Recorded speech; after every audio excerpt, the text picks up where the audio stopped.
In 1939, when World War II began, the atomic bomb had not been invented yet. But around that same time, scientists found that a massively powerful explosion might be a possibility by splitting an atom. Many people get confused, but Albert Einstein did not invent the atomic bomb. He just came up with many of the theories that helped the scientists who did invent and build the bomb. One of his theories was his special theory of relativity, which states that a large amount of energy could be released from a small amount of matter and is shown by the equation E equals mc squared. The United States decided to try to build the atomic bomb, for starters, out of fear that the Germans would do so first. But once the Japanese blindsided the U.S. with the attack on Pearl Harbor on December 7, 1941, it helped push the decision for the creation of the atomic bomb to the forefront. Another of Einstein's roles with the invention of the bomb was his signing of a letter to President Franklin Roosevelt which stated the need for the atomic bomb to be built during the intensity of the war. After receiving multiple letters written and signed by Einstein, and having other top meetings on the potential need for this bomb, President Roosevelt had the Manhattan Project put together on December 28, 1942. This name was given for the research and building of the atomic bomb. The lead scientist on the Manhattan Project was J. Robert Oppenheimer and was often referred to as the father of the atomic bomb. The project started small, but by the completion of the bomb, the funds had reached $2 billion and there were approximately 200,000 people working on the project as well. The first atomic bomb was tested on July 16, 1945 in the New Mexico desert. This explosion was very huge with a blast of 18,000 tons of TNT.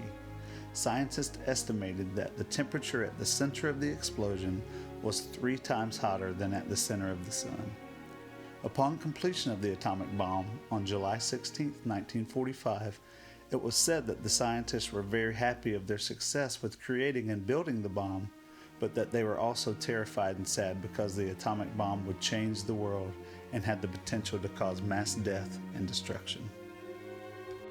How did the atomic bomb work? Well, the bomb was made possible by the discovery of nuclear fission by Otto Hahn, Lise Meitner, and Fritz Strassmann in 1938. When an atom of radioactive material spills into lighter atoms, there's a sudden, powerful release of energy. Atomic bombs are weapons that get their explosive energy from fission reactions. At 5:30 a.m., dawn on July 16, 1945, near a small town called Alamogordo, New Mexico, the course of human history was changed. The first atomic bomb was detonated that day and sealed the fate of humanity. It took the work of many people to accomplish this engineering feat, but the principal leader of that Manhattan Project, and the man considered the father of the atomic bomb, was Robert Oppenheimer. After witnessing its awesome power on that fateful day, Oppenheimer was so taken aback, he quoted a verse from the sacred Hindu text, the Bhagavad Gita, "Now I am become death, the destroyer of worlds." We know its awesome power, but how exactly does an atom bomb work?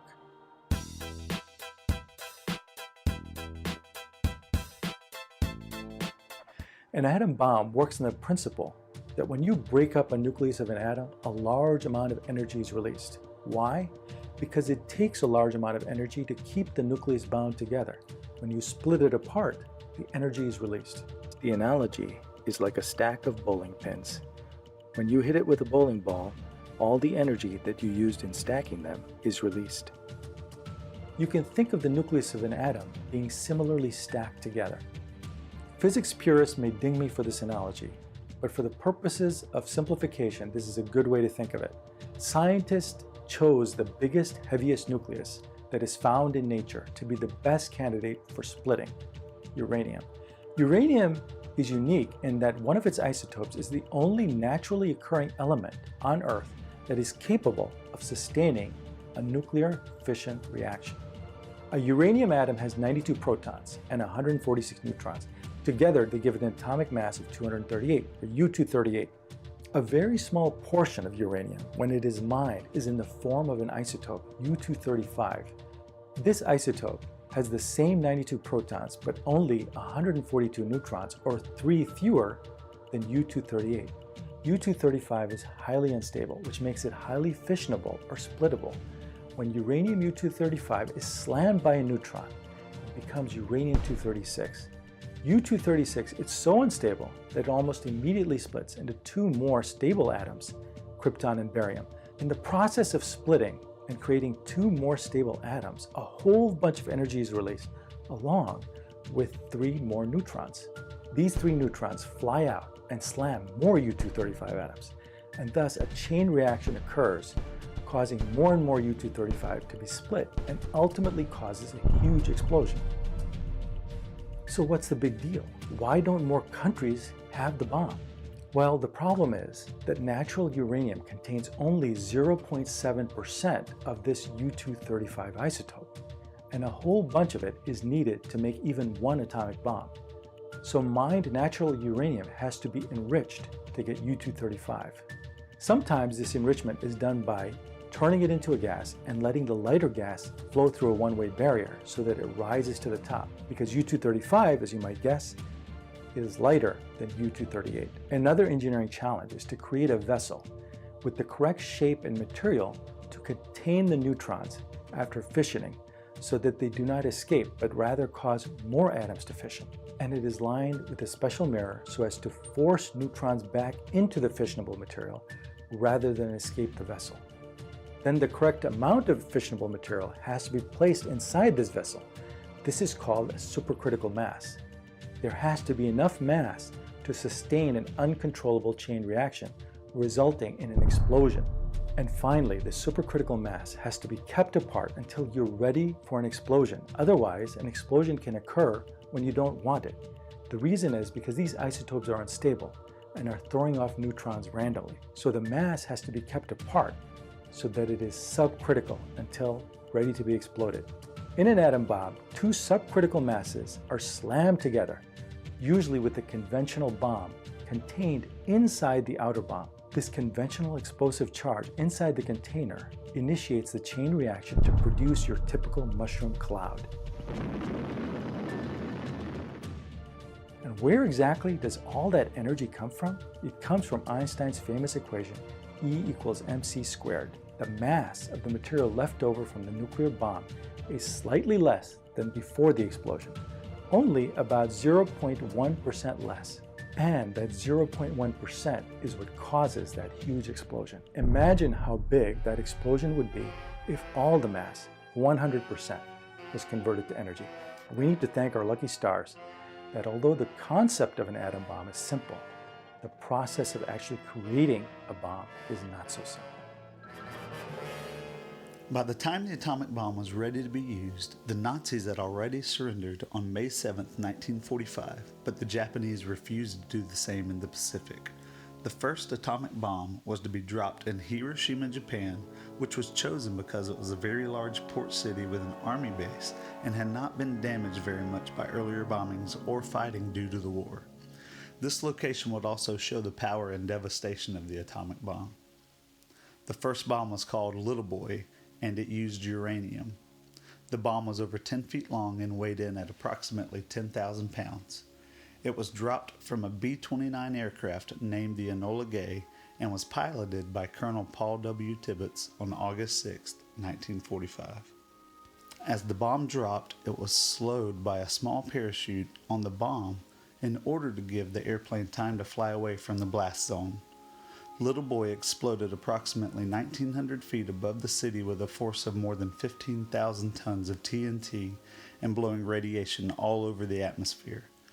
It instantly and simultaneously killed around 70,000 people, including innocent men, women, and children, and devastated 4.4 square miles of Hiroshima. Unfortunately, this did not bring the surrender of the Japanese in the war, so a second bomb was ordered to be dropped. 3 days following the first atomic bomb attack on Hiroshima, on August 9, 1945, the United States sent a second atomic bomb to be dropped on Kokura, a city with one of Japan's largest munition plants. The bomb was on board a Boeing B-29 Super Fortress boxcar aircraft piloted by Major Charles W. Sweeney.